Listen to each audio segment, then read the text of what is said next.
Vamos a hablar sobre Jesús.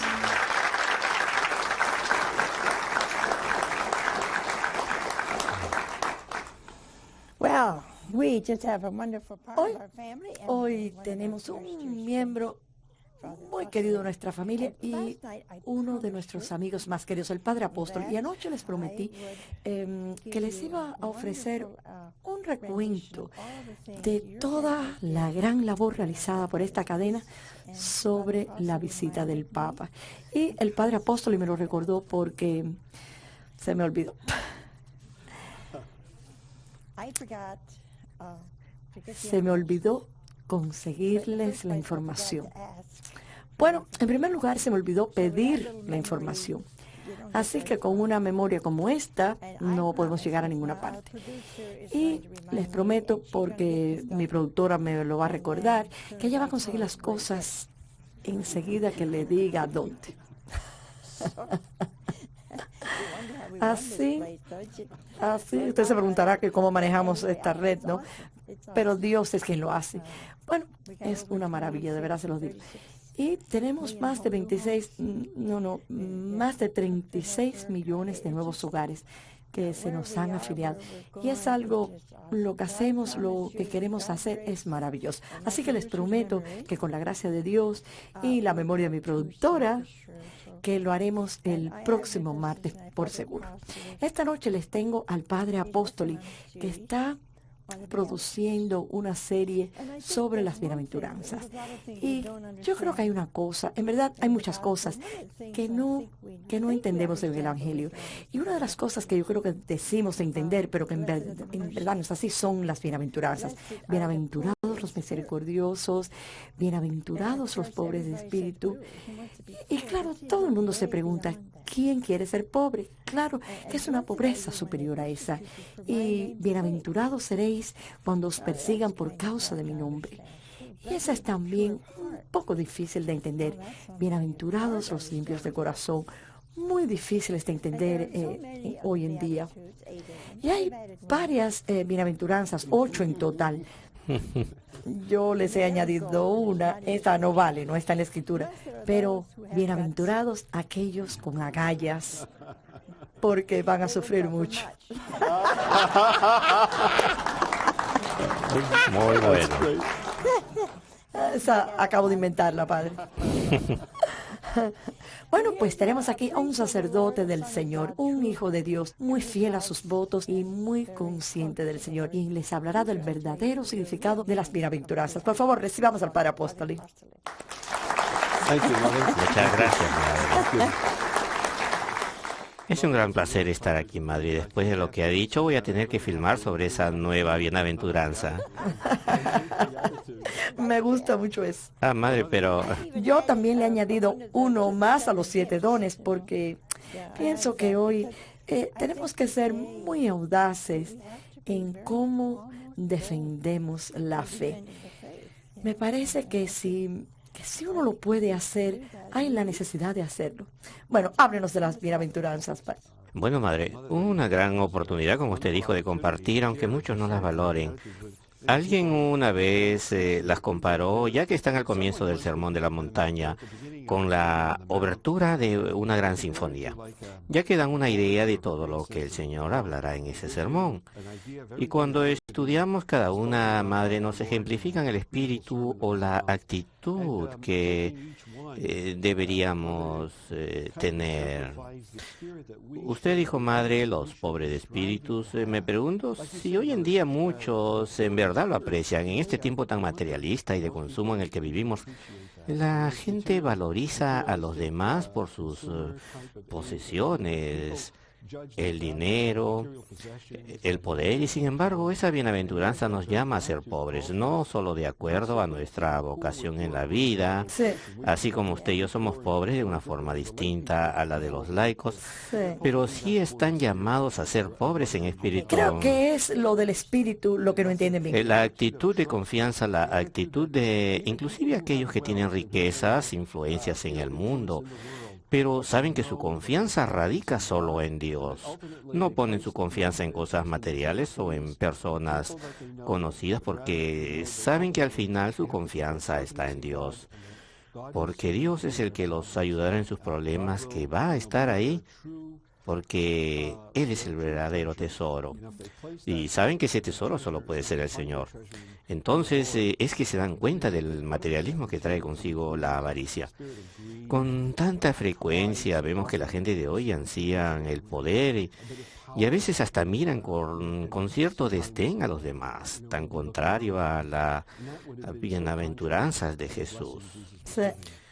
Esa bienaventuranza es muy bella porque creo que cuando se nos dice que poseerán el reino de los cielos o que de ellos es el reino de los cielos, me parece que llegamos a darnos cuenta de los verdaderos tesoros, los del reino, y no hacemos un Dios de los tesoros de este mundo.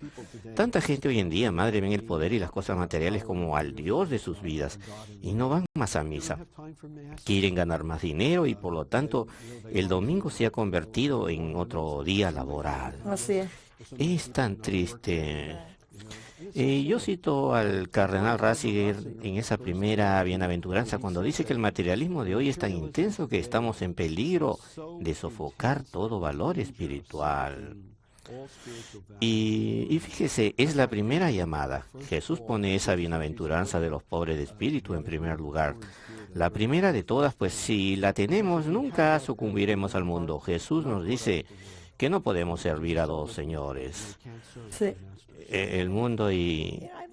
Yo siempre he pensado que está relacionada también con la habilidad de valorar el sufrimiento. Si somos pobres de espíritu en verdad, no lo aceptaríamos con paz. Claro que sí, madre, porque estaríamos confiando y aceptando lo que Dios nos manda. Con frecuencia esa primera tiene que ver con bienaventurados los mansos, quienes con frecuencia fueron perseguidos, como usted dijo. Sufrieron, sufrían, se aprovechaban de ellos. Esos son los pobres de hoy. No solo nos referimos a los pobres del bolsillo, sino que también a los pobres que son aquellos que no se saben defender, de los que la gente se aprovecha, que sus derechos son pisoteados. Vemos eso también con los no nacidos, de la gran negligencia de no reconocer sus derechos que son dados por Dios, derechos a la vida y los otros. Los mansos están muy relacionados a los pobres de espíritu, siempre listos a sufrir, confiados de que Dios los protegerá en sus dificultades y pruebas. Valorar el momento presente, ¿sería eso parte de ser pobre de espíritu? Sí, madre, en el sentido que pueden ver a Dios actuando en sus vidas, en todos los sucesos del presente, sean buenos, malos o regulares, aceptando lo que Dios nos da y dando a Dios lo que nos pida. Y tratar de hacerlo humildemente, ya que muestra que Él es nuestro faro. Es la fuerza motora de nuestras vidas, que nos guía.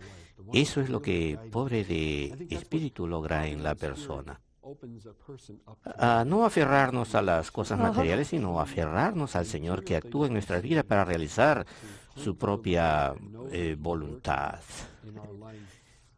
Eso es lo que yo pienso. ¿Qué al segundo? El sufrimiento. Sí, bienaventurados los que sufren porque ellos serán consolados. En la serie madre hago dos enfoques sobre esta bienaventuranza. Los sufrimientos que son aceptables al Señor. El primero, por supuesto, las cruces de nuestro diario vivir. Cuando queremos seguir a Jesús, Él nos dice, aquel que quiera ser mi discípulo, que tome su cruz y me siga. Todos tenemos un peso en la vida y esa es nuestra cruz, lo que sea que Jesús quiera para nosotros. Cito al Padre Pío, uno de mis favoritos, y como usted bien sabe, madre, no estaba ajeno a la cruz, con sus estigmas y sus demás sufrimientos, lo incomprendido que fue, silenciado por año y medio bajo investigación, no podía decir misa en público, pasó por pruebas muy difíciles al punto de derramar muchas lágrimas. Hablaba del sufrimiento y decía que todos en la vida llevábamos una cruz, pero nos aconsejaba que la supiéramos usar como la usó el buen ladrón y no como el malo. Sí. Ambos podían hablar con Jesús. Uno se robó el cielo. Ya sabe, decimos que el buen ladrón está en el cielo. Debido a que usó su sufrimiento para acercarse a Jesús y reconoció. Hasta le dijo al otro ladrón, ¿no sientes temor de Dios al ver que estaba allí por el mismo delito? Esa fue su piedra de salvación. Qué cosa tan horrible. Cuando uno lo piensa bien, los dos estaban siendo crucificados, uno a la derecha, el otro a la izquierda. Ambos debieron haber sentido dolores muy intensos y sin embargo, uno estaba amargado, enojado, quizás en contra del Señor. Es difícil imaginar cómo todos lo hacemos cuando sentimos ese sufrimiento intenso y no nos rendimos. Es como el viejo refrán, madre, que dice que el sufrimiento lo hace a uno mejor o lo hace peor. La gente se rebela contra Dios. ¿Cuántas personas... estoy seguro que usted lo escucha con frecuencia. Muchos están enojados con Dios debido a algún tipo de tragedia, Así. mala suerte y hasta decepciones. Se vuelven furiosos contra Dios. Y a la vez otro puede pasar por lo mismo y lo ven como tabla de salvación. Se dan cuenta que la mano de Dios estaba presente en ese sufrimiento y se convierte en bendición para ellos. Me parece que es eso a lo que Jesús se refería cuando decía, serán consolados. ¿Qué tal la tercera? La tercera es la de los mansos o los humildes. ¿Cuál es la diferencia entre manso y ganso? Muy bueno. Ese fue uno de mis subtítulos. ¿Es ser manso lo mismo que ser débil? Así lo titulé. Madre, la diferencia, hay mucha gente con miedo que no son audaces, que no toman posición, que no les nace decir la verdad. Quizás teman la opinión de los demás, teman algún tipo de represalia, pero la persona mansa increíblemente es la que puede controlar su enojo, sus emociones y a la vez son lo suficientemente fuertes como para expresar la verdad con palabras, decir lo que piensan.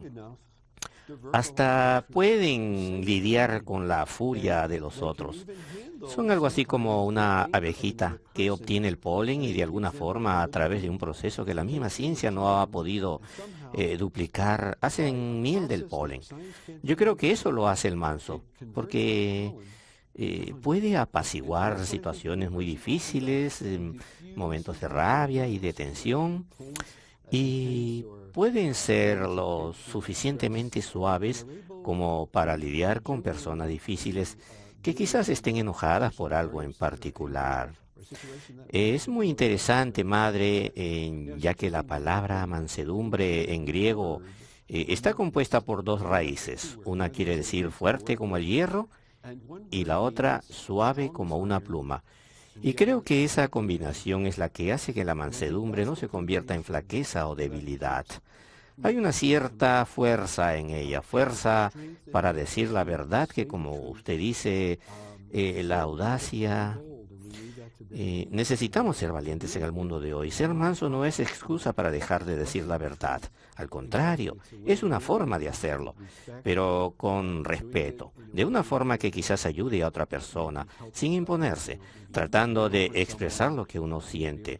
No de malas maneras, ni disgustados, ni bravos. Es una forma de lidiar, esa es la mansedumbre. ¿Y qué nos dice la otra? Bueno, la próxima es la del hambre y la sed. ¿Y sabe lo que hice con ellas, madre? Las espiritualicé. Hambre y sed de santidad. Veo el hambre aquí como un hambre bello de la Eucaristía. Sé que usted la toma muy a pecho. Entonces hablo del hambre por Jesús, de nuestro anhelo por Él, en la misa, en la Sagrada Comunión y en la adoración eucarística, los tres aspectos de nuestra devoción por Jesús en el Santísimo Sacramento. Y como Él nos induce a esta hambre, al deseo por Él, a su amor a través del santo sacrificio de la misa, ¿qué mayor bendición que la de poder ir a misa?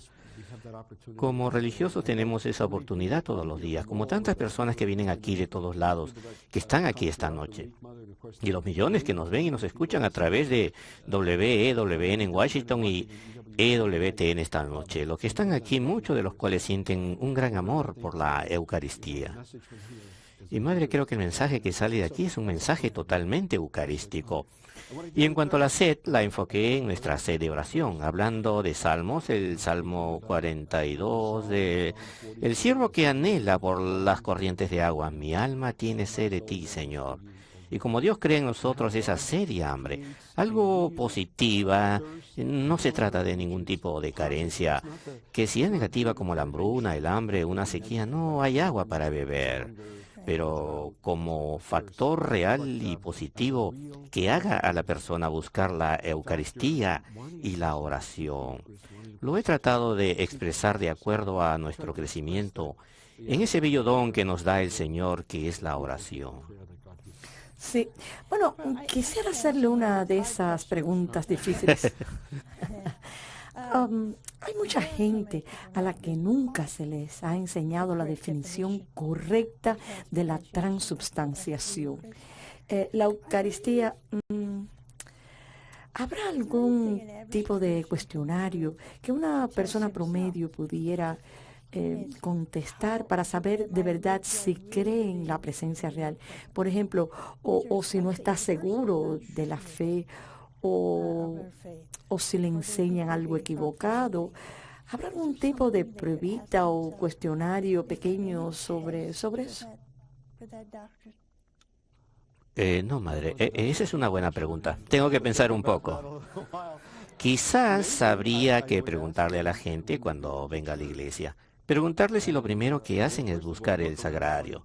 Esperemos que esté en algún lugar visible, en un lugar prominente en el centro, y cuando se arrodillen, preguntarles si lo hacen tan solo por costumbre o si lo hacen porque en verdad saben que Jesucristo, el Hijo de Dios, está presente en el sagrario. Es que esa es una forma de saber qué hacen en la iglesia. ¿Por qué me arrodillo? ¿No es eso una señal de reverencia, una señal de fe? Y creo que si lo hacen, eso puede ser un indicador, que por supuesto mucha gente hace cosas por costumbre. Algo aprendido, siempre lo han hecho así, ya no piensan más en su significado, que es algo triste. Como que no se le da mucha importancia. El mismo San Francisco en su conversión y junto a sus hermanos, si veían una iglesia a lo lejos, hacían un alto y se postraban y decían la oración que el mismo santo enseñaba. Yo te adoro, Santísimo Señor Jesucristo, en esta y en todas las iglesias del mundo entero, y te bendecimos porque con tu santa cruz redimiste al mundo. Esas son algunas ideas, madre, pero tengo que pensar un poquito más, a ver si se me ocurre algo. Una idea más que incluí en esta bienaventuranza sobre la Eucaristía, me hice la siguiente pregunta. ¿Se prepara usted lo suficiente para recibir la comunión? Ajá. Uso el ejemplo de María Goretti.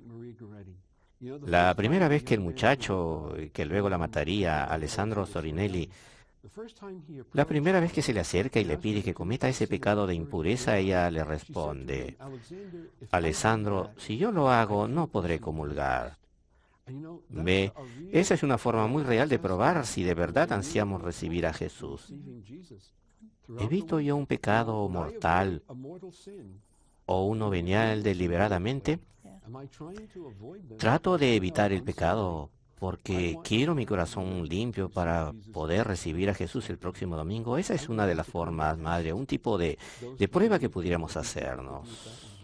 ¿Y qué tal esa gente que parece creer de verdad, que tienen el deseo, que quieren creer de verdad en la presencia real, pero que de alguna manera pues, sus ideas y su corazón no están en armonía? Quizás tengan el conocimiento porque fueron al catecismo. ¿Qué se pudiera decir? ¿Es falta de voluntad, de intelecto? Yo sé que la fe es un don, pero ¿qué pudiera hacer una pobre persona en un caso así? Porque parece que desean creer, pero algo se los impide. Bueno, si viven una vida de fe, me parece que el Señor provee la gracia como para darles sentido de su presencia. La gente se da cuenta de ella. Yo los retaría, quizás, madre, ¿cuándo fue la última vez que se confesaron? Porque para ir a la comunión, quizás años atrás uno se confesaba el sábado. Así me criaron a mí. Es la forma que me criaron. Y el domingo uno iba a comulgar. Yo ahora me confieso toda la semana. Quizás no pueda hacer el sábado, pero lo hago cada vez que puedo, debido al deseo de esa paz que me da. Y creo, madre, que a veces la gente se siente algo incómoda, ya que el corazón necesita sentirse más limpio. más libre, más puro para recibir a Jesús en la Eucaristía. Y tengo una historia, madre, que no sé si me responda a la pregunta. Una historia muy interesante durante la Revolución Francesa. Ya sabe que pusieron a la razón por encima de la fe en Dios, y hasta el punto de poner a la diosa razón en la Catedral de París. Bueno, un día un campesino se le acerca a uno de estos señores que atacaban a la iglesia y le comenta que está muy preocupado con todo el asunto ese de la razón, porque la conciencia no lo dejaba en paz. El revolucionario le aconseja: vaya y cometa cualquier pecado mortal, y luego, con toda mala intención, le dice: vaya y reciba la comunión, porque según él era la forma más rápida de sofocar la conciencia, de destruirla. Y así pues, los enemigos de la iglesia saben cómo destruir el amor por la Eucaristía. Así que yo dijera, madre, a cualquiera en esta situación, y estoy seguro que muchos pasan por ello ahora: cuando vayan a la iglesia, pidan al Señor que los ayude a creer, o que les aumente la fe, como el hombre del Evangelio. Yo también les pediría que se confesaran. ¿Cuándo fue la última vez que lo hicieron? Porque la paz que recibimos en ese sacramento nos abre a las gracias de Dios, madre. Eso es muy bueno. Bueno, no lo quiero sacar de las bienaventuranzas. Creo que estamos en la quinta. La quinta, madre, los misericordiosos. Sí, benditos los misericordiosos. Los mencioné en la primera. Esta es mi favorita porque creo que la misericordia es la llave que abre el corazón de Dios. Dice el Santo Padre que a pesar de que este siglo ha sido el más violento de la historia humana, por las 2 guerras mundiales, los campos de concentración, la bomba atómica, hasta los pecados en contra de la vida, el aborto, la eutanasia, el suicidio asistido, todos esos actos terribles de violencia, dice el Papa: todavía es tiempo de la misericordia. Y si Dios es misericordioso con nosotros, es para que nosotros abramos los corazones y perdonemos. ¿Cuántos miembros de una misma familia se han dejado de hablar entre sí? ¿Por qué aferrarse? Olvídenlo, déjenselo a Dios, que sea Él quien lidie con ellos. Alguien lo ha herido, quizás esté usted en lo cierto, dígaselo a Dios en sus rezos y dígale además que Él conoce a esa persona en lo más profundo del corazón, que no se quiere aferrar al enojo, al odio. Recuerda, madre, cuando Jesús dice que si traes tu ofrenda al altar y te acuerdas de tener algo contra tu hermano o hermana, que regreses y te reconcilies primero a la misericordia y abre el corazón de Dios. Por eso le digo que en la medida que des, con ella misma se te dará. Es por eso que es una bienaventuranza muy bella. Lo llena el corazón a uno, nos hace parecernos más a Cristo, madre. Es por eso que el corazón de Jesús está hinchado de misericordia hacia nosotros. Él mismo se lo dijo a la beata Faustina. El peor de los pecadores es el que más puede esperar de su misericordia. Eso es lo que dijo a la beata Faustina. Es verdad. ¿Y qué tal la sexta? La sexta, los limpios de corazón. Estos son los que actúan y viven en la presencia de Dios con su pureza de corazón, sus buenas intenciones, para alcanzar todo aquello que Él quiere que sea. Como San Juan Bautista, que pensaba que Jesús tenía que crecer mientras Él disminuía. Otra cosa que hice con esa bienaventuranza, ya que creo que es tan importante hoy, debido al ambiente de inmoralidad presente en la sociedad, di una segunda charla donde enfoco la castidad, que es tan necesaria. San Pablo nos dice que el espíritu y la carne son de Dios, pero ambos batallan. Y ahí nos encontramos todos. Tenemos que resistir las cosas que por placer o por el materialismo del mundo nos alejan de Jesús. Así es que si alguien quiere ver a Dios por la fe o verlo en el prójimo o ver su mano en los eventos de su vida, todo eso es parte de ese bello don de la pureza del corazón. Madre, es necesario que sean castos, sobre todo para que puedan dar ánimo a la gente, de forma que usen el don de la sexualidad, que Dios les dio como parte de su vocación en la vida.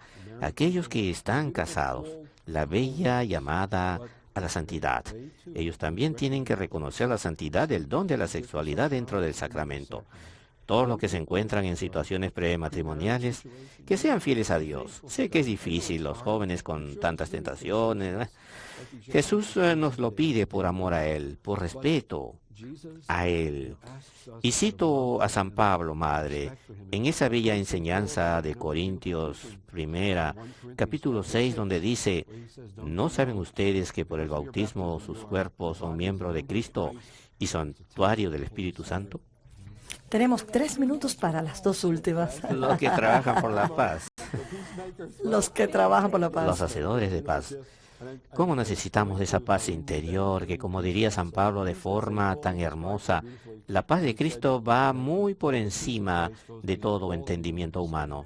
¿Sabe? Lo que más me llega de esa bienaventuranza es que el Señor nos dice que tenemos que hacer la paz. Así es. Hacerla. Que no nos va a caer del cielo. Así es, hay que hacerla. Hay que hacerla. Siempre uso de ejemplo a San Francisco, un gran hacedor de la paz. Hacía la paz entre aquellos que reñían, como el obispo y el alcalde de Asís, que tenían una trifulca. San Francisco sufre por eso y, como estaba tan enfermo para irlos a ver, logra al fin que se pongan de acuerdo. Y por ello se escribe un pequeño verso en su precioso Cántico de las Criaturas. Benditos los que se reconcilian, que hacen la paz. Y finalmente, madre, los perseguidos. Y volvemos una vez más a lo que decíamos antes, de tener el valor de hablar y decir las cosas, ser valientes. Vamos a ser perseguidos cuando tomamos una postura. Sí, madre. Qué aprieto para un sacerdote no poder decir que no. No, madre, lo quiero oír. A mí me parece que si un católico o un cristiano no sirve de espinita en el costado de los demás, hay algo que no funciona. ¿No le parece? Sí, claro, ¿cómo que no? Porque hoy, si no luchas por la verdad, no sé no sé si estás informado o si es que tienes miedo. ¿Se da cuenta? Sí, es cierto, uno tiene que tomar postura, uno tiene que expresar la fe. Acabo de decir algo tonto, sé que se ha dado cuenta. A mí me gusta mucho la 8ª bienaventuranza de San Lucas, porque dice, bienaventurados cuando sean perseguidos e injuriados por mi causa. Salten de gozo. ¿No es algo maravilloso cuando nos sentimos como los apóstoles que se regocijaron saliendo del Sanedrín? Los Hechos de los Apóstoles nos dicen que se regocijaban porque se sentían dignos de ser perseguidos por el nombre de Jesús. Es un gran gozo. Sí lo es. Maravilloso. ¿Sabe? El cardenal Newman dijo una vez, deseo la paz, pero la verdad primero. No puede haber verdadera paz en el mundo si no existe la verdad. Y esa verdad consolará a unos, pero molestará a otros. Como la famosa frase creo que de Dorothy Day, Jesús vino a confortar a los afligidos y afligir a los confortados. Y creo que era eso a lo que usted se refería, que cuando se toma una postura uno hace precisamente eso. Aquellos que estén abiertos a la verdad te adorarán, pero aquellos que se rehúsan van a tener un gran problema. ¿Qué diferencia ahora? Ya yo puedo saltar de oso. Bello, madre. Gracias, Jesús, gracias. Bueno, nos vamos a una pequeña pausa y regresaremos con sus preguntas en solo unos minutos.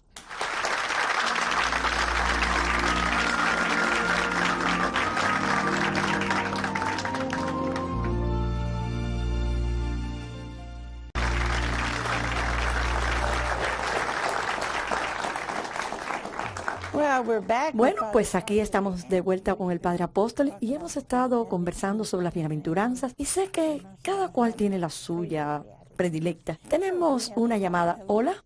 Hola, Madre Angélica. Hola, ¿de dónde eres? De Wisconsin. ¿Y cuál es la pregunta? Tengo 2 preguntas, pero primero, felicitaciones por su curación. Gracias. Mi primer pregunta será a raíz de una bienaventuranza. Por ejemplo, cuando una persona quiere rezar por las necesidades de todo el mundo, ¿es eso una bienaventuranza? Y también sobre bienaventurados los que lloran, porque ellos serán consolados. Hace poco hemos tenido una muerte en la familia, nuestro hijo. Y cuando estábamos al lado del féretro, nosotros 4 sentimos un gran consuelo de Dios. Cada cual sintió la misma experiencia, difícil de explicar. Cada uno sintió algo especial por dentro. Yo sentía la presencia de 2 seres, aunque no haya visto a nadie. Y mis otros 2 familiares, cómo se sintieron tocados por cierta presencia que les inundaba el corazón. Ay, madre, qué momento tan especial. Todos sentimos lo mismo y esto nos ha ayudado a superar el dolor. María tiene 2 preguntas muy buenas. Yo diría que la primera, madre, es parte de ese anhelar por Dios. Es señal de una persona que valoriza su llamado cristiano, de pedirle a Cristo por la salvación del mundo. Yo mencionaba en la misa de esta mañana, fiesta de Nuestra Señora de Lourdes hoy, que la Virgen le había pedido a Bernadette que rezara a cada rato por la salvación de las almas. Pienso que alguien que rece por el mundo ha recibido un don precioso. Y yo lo pondría bajo la bienaventuranza estar sediento de santidad, estar sediento de la presencia de Dios, estar sediento de que el Señor sea conocido y amado, que creo ser fruto de la oración en nuestras vidas. Y lo otro, madre, creo que fue un consuelo magnífico a la familia y por seguro. Si pudiera decirle algo a la persona que llamó, diría que sí, que Dios puede darnos el consuelo, aún junto al féretro. Una gracia preciosísima, aún en medio del dolor, ya que tenemos que acostumbrarnos a la separación, pero ya eso vendrá en el momento adecuado. Pero en una situación como esa es un gran consuelo. Yo me acuerdo una vez, algo muy poco usual. Mi abuelo estaba en cama, paralítico, y mi madre le arreglaba la cama, cambiándole las sábanas, y se ponía la funda entre los dientes. No sé cómo se hace hoy. Eran almohadas muy, muy grandes, y lo hacía así con las fundas. Y ella vio 2 figuras. La primera dice Anthony, y mi abuelo, que estaba postrado, se sienta en la cama, lo mira, suelta una lágrima y le responde no, y se vuelve a recostar. La otra le dice Anthony, se vuelve a sentar otra vez y responde sí.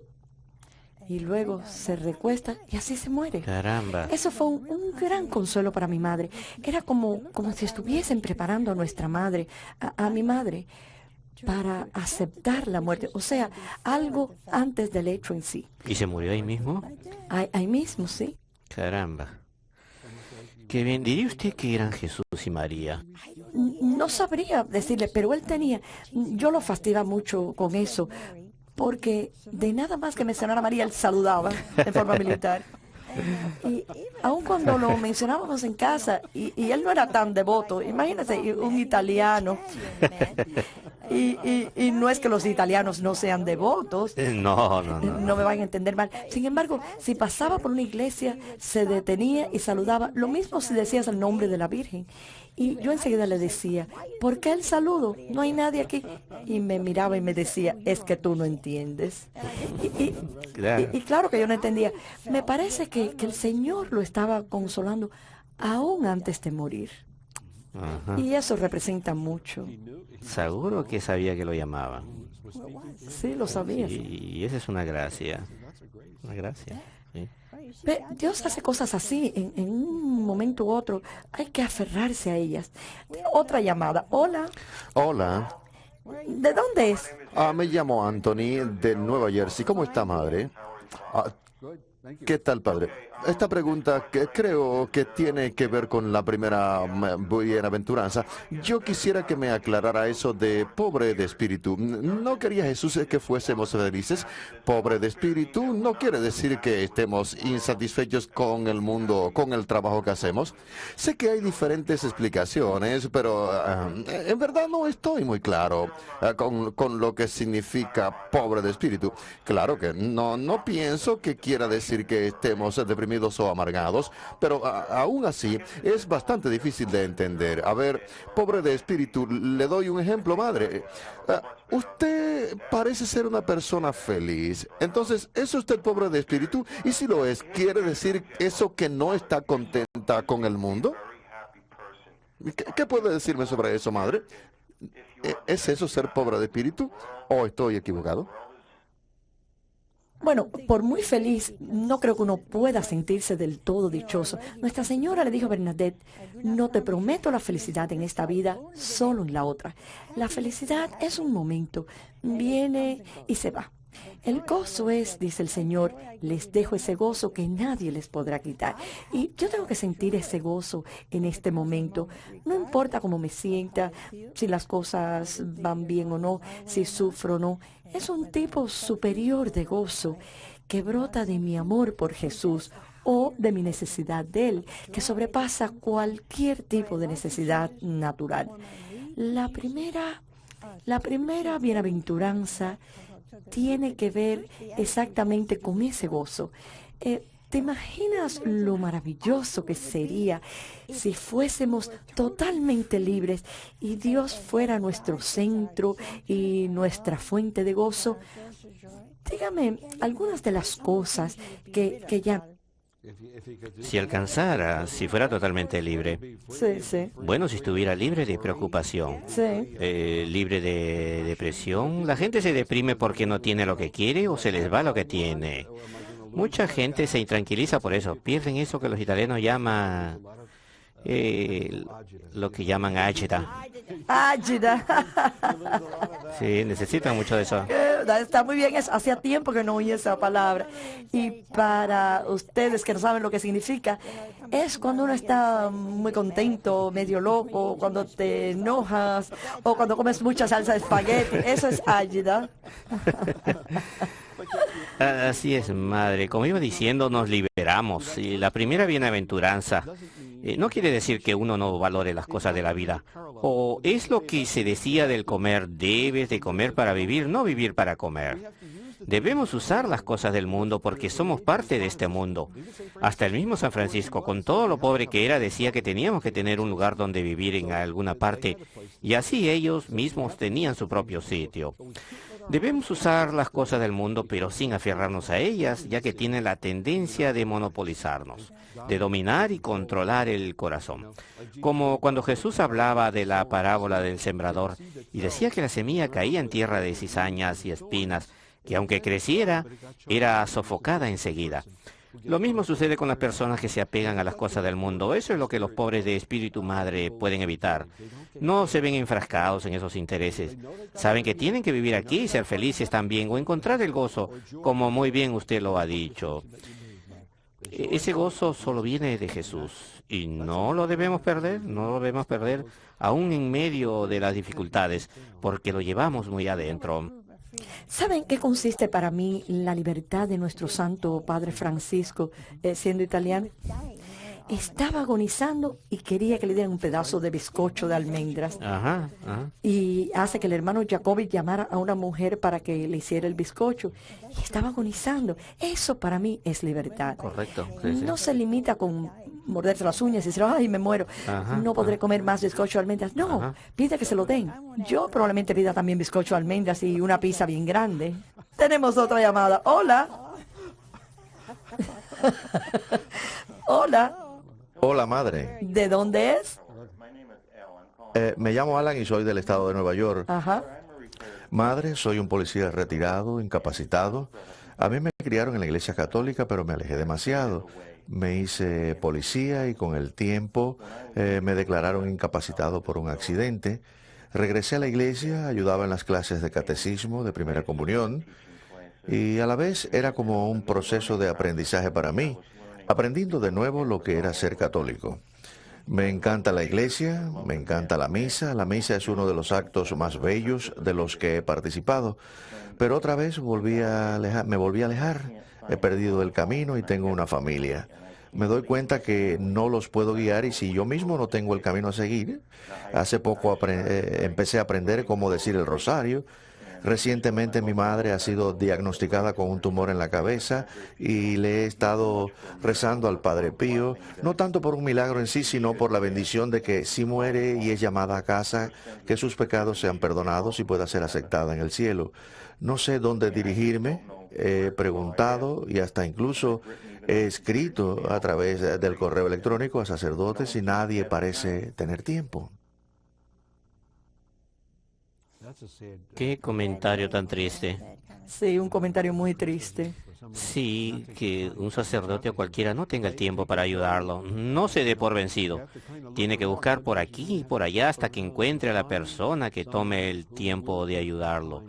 Yo también le diría, madre, que aun cuando él no haya sentido el significado pleno de la misa, que nada pierde con ir a la iglesia durante la misa y pedirle al Señor que le deje saber que Él está ahí presente. Señor, si es que mi fe está tan muerta que se han marchitado sin ningún tipo de entusiasmo o entendimiento, solo estoy aquí, Señor, en tu presencia. Sé que puedes tocarme el corazón. No creo que deba. No se dé por vencido. Ese es mi consejo. No se dé por vencido. No se dé por vencido nunca. Lo que necesita también es ir de vez en cuando ante el Santísimo Sacramento. Cuando no haya nadie y estés totalmente solo con Jesús, y abre tu corazón. Él sabe exactamente cómo te sientes. ¿Ves? Algo de eso que están sedientos es el deseo de santidad. Dile a Jesús que quieres entender lo que te pasa. Primero que nada, dile, yo te amo. Sé honesto, sé humilde, sé como un niño delante de Dios. Yo voy a rezar por ti. Yo lo que quiero es que regreses a casa. No te alejes decepcionado. Regresa a la iglesia. Visita el Santísimo todas las veces que quieras. Y le dices que estás ahí, que lo has perdido. Que regrese a ti. Pídele a Nuestra Señora. Tú piensas que no tienes fe, pero sí que la tienes. Haz una visita cuanto antes, porque si no te acercas a la hoguera, te vas a quedar igual. ¿Ves? Y la única hoguera de este mundo, la única luz que queda, donde quiera que vas, hay oscuridad. Y si estás en la oscuridad, bueno, pues no ves la luz. Tienes que acercarte a la hoguera y la hoguera es la Eucaristía. Jesús está ahí. Acércate a la hoguera lo más que puedas, hasta las barandas del altar. Bueno, ya esas no las tenemos, pero acércate lo más que puedas y dile, Señor, estoy aquí. Pobre pecador como soy, quiero que me comprendas que te he perdido y te sorprenderá la sorpresa, te lo garantizo. ¿No lo cree, Padre? Sí, madre, esa presencia de Jesús, ese alivio que nos viene de la Eucaristía, dice él que le pedía al Padre Pío. Hay una historia muy peculiar. Dicen que para probar los dones del Padre Pío, y sin que él supiera nada, le cambiaron al Santísimo Sacramento del altar mayor a un altar lateral. El sagrario quedó donde estaba. Solo lo querían probar y cuando llegó a la iglesia se dirigió al altar mayor, pero no se inclinó ante él, sino hacia el costado, porque sentía brotar de ahí esa tierna presencia de Jesús. Creo que lo que le decía a este señor madre es tan cierto, esa ternura que emana de Jesús, de seguro le tocará el corazón. Y aun cuando abra todo su corazón a Jesús, que le diga, Señor, ya no te conozco como antes, por favor, muéstrame tu rostro, revélate, déjame saber. Eso es ser pobre de espíritu. Así es. No está tan mal, aun cuando te sientas frío. De vez en cuando tenemos que adentrarnos en esas profundidades de la oscuridad de la fe. Y es ahí donde vas a encontrar a Jesús. Él mismo pasó por eso en su crucifixión. Tuvo que sufrir, cargó el pecado sobre las espaldas por el bien nuestro. Por lo tanto, Él nos entiende. Ve a la iglesia mañana mismo si puedes, a la que tú quieras, siempre y cuando sepas que el Santísimo Sacramento está presente, y detente allí por un rato. Dijo él que él recitaba el rosario. Creo que sí, que lo dijo. Estoy casi seguro que lo dijo, sí. Ah, sí, ella escucha bien. Ujú. Bueno, tenemos otra llamada. ¿Aló? Hola, del estado de Arizona. ¿Y cuál es su pregunta? Madre, primero que nada, quiero pedirle sus oraciones y me siento muy contento por lo que Dios ha hecho con usted. Gracias, Y mi gracias. pregunta tiene relación con la primera bienaventuranza, la de los pobres de espíritu. Yo lo que quisiera es que me explicaran un poco más el significado original de la palabra pobreza. ¿Era Jesús rico en espíritu o era Jesús pobre de espíritu? Y la segunda parte de mi pregunta es, ¿qué tal aquellos que luchan contra las tinieblas, la maldad? Y conscientemente le pedimos al Señor por horas y horas. Parece que existe como una especie de lado oscuro en nosotros que el Señor tiene que transformar. Es bastante doloroso. Lo podemos sobrepasar con la fe. Es como algo increíble. Por ejemplo, en mis sueños, yo sueño con muchas cosas malas siempre. Yo paso las horas en oración y sacrificio, pero me he dado cuenta de que mi vida ha sido tan tenebrosa que es difícil para Dios cambiarla. De momento, lo va haciendo poco a poco. ¿Es eso pobreza de espíritu? ¿Qué pudiera decirme al respecto? Porque la verdad que no estoy seguro de qué se trata esto. Fuerte la pregunta. En verdad, dos preguntas, madre. Déjeme contestar la primera. Para este señor. Hay que hacer una distinción entre la pobreza regular y la pobreza de espíritu. Cuando Jesús vino al mundo, San Pablo nos dice, se hizo pobre por nosotros. San Francisco respondía cuando la gente le preguntaba de su amor por la pobreza, que esa era la virtud que había acompañado a Jesús desde el inicio de su vida. En Belén, donde no encontraron posada y tuvo que nacer en un pesebre que es donde comen los animales, y lo envolvieron en pañales. Así que la pobreza lo acompañó desde su nacimiento. Estaba presente en su vida. Cuando dice que los pájaros tienen nido y las zorras tienen sus guaridas, pero que el Hijo del Hombre no tenía lugar donde reposar la cabeza. O sea, que se identificaba con los pobres. Alguien una vez me decía que los pobres de Jerusalén salían de la ciudad hacia las afueras y se cubrían con sus mantas que también les servían de cobija y dormían bajo los árboles. Y quizás Jesús haya hecho eso también con los discípulos, porque no tenía un lugar que pudiera llamar casa. Y finalmente muere en la cruz absolutamente sin nada. Todo se lo quitaron. Jesús vivió la verdadera pobreza. Ahora bien, la pobreza de espíritu toca también a aquellos que quizás tengan muchas cosas materiales, pero que a la vez poseen esa total confianza en Dios. Espero que nuestro oyente no confunda pobreza de espíritu con pobreza espiritual. Pobreza espiritual es cuando se ha perdido la fe, quizás porque se viva una vida pecaminosa. Sí, espiritualmente son pobres. Ciertamente Jesús fue pobre, porque escogió ser pobre por nuestro bien. Él nunca pudo haber sido pobre en la parte espiritual, o sea, en el sentido de no poseer la santidad. Sí, padre, y eso de San Pablo cuando dice que Jesús se despojó de sí mismo, aun siendo el Hijo de Dios. Bueno, eso de despojarse, madre, que le dicen que no, quiere decir que Jesús echó a un lado la gloria a la que tenía derecho, su divinidad, y la esconde bajo su humanidad. Y aunque en la parte humana también tendría derecho a la gloria por ser hijo de Dios, por ser el rey y el Mesías, aún así escogió servir, escogió venir al mundo humildemente. Y en eso nos da el ejemplo de cómo ser pobre de espíritu. Los que prefieren servir en humildad, lo que escogen confiar, ver a Dios actuando en sus vidas. Y eso nos mostró Jesús, al hacer siempre lo que su Padre Celestial le pedía. Es por eso que podemos decir que Jesús era pobre de espíritu, porque siempre hizo lo que el Padre le pedía, por su confianza en la voluntad del Padre. Ahora, la segunda pregunta, lo que dijo acerca de la oscuridad. Yo sospecho que él mencionó que rezaba mucho. Pero madre, a medida que progresamos en la vida espiritual, nos topamos con esa experiencia de la noche oscura de la que hablaba San Juan de la Cruz.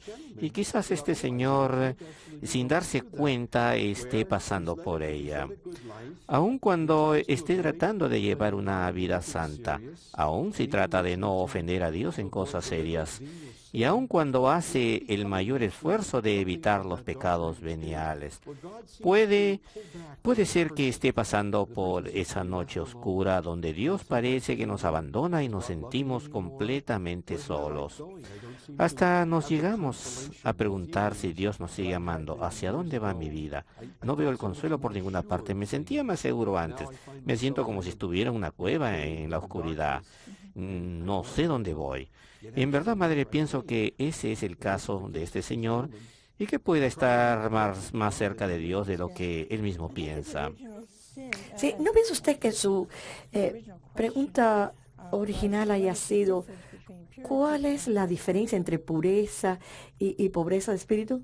¿Pobreza? ¿Pureza, la virtud? Y la pobreza de espíritu, sí. Y por ese espíritu, por supuesto, la pureza como virtud de castidad, en ese sentido, hará que nos despeguemos de nuestros deseos o placeres sexuales, de acuerdo a la vocación que tengamos en la vida. Y la pobreza de espíritu sería el sentido de confianza de que Dios trabaja en mi vida. Y como lo dicen los Salmos y el Antiguo Testamento, no pongas tu confianza en los príncipes, ni tampoco en el dinero, en las riquezas, porque en verdad esas cosas destruyen al pobre de espíritu que tanto le gusta a Jesús. Algunos ponen su confianza en las cosas materiales, en conocer a personas influyentes, con conexiones, en vez de confiar plenamente en Dios. Padre, usted es maravilloso. Tiene todas las respuestas y le agradezco tanto que haya venido. Esté al tanto de las reflexiones del Padre sobre las bienaventuranzas. Léalas usted mismo. Están en San Mateo y también en San Lucas. No dejen de leerlas. Son un proyecto de santidad.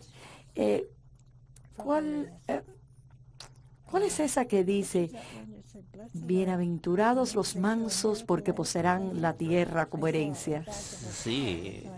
Vi una vez una calcomanía en la parte de atrás de un carro que decía: bienaventurados los mansos porque heredarán la tierra.